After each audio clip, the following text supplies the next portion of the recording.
Hi guys, and welcome to a new tutorial. If you feel like practicing or going along with the video, you can download the sample file in the description. Also, if you have any doubts, don't forget to leave a comment, to like, and to subscribe. So let's get started. So on a previous video, I showed you how to round numbers in Excel. So we were using the round formula, which you already know how to use, to round this number to 0 decimals. So if we copy this formula to use it on cells B2 and cell B3, we get that the rounded number of 20.49 is 20 and the rounded number to 20.5 is 21.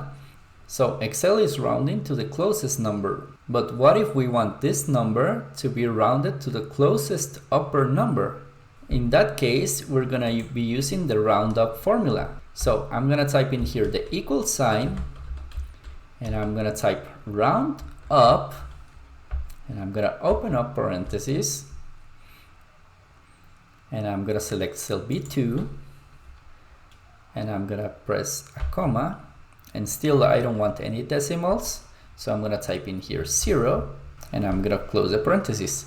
And after this, I'm going to press enter.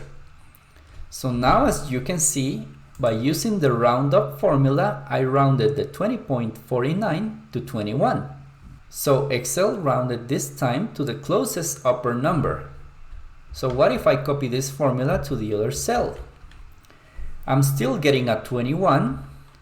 So Excel is rounding the 20.5 to the closest upper number, which in this case is still 21. So there are certain times in which you're not gonna need the results as shown on column C, but instead the results as shown on column D.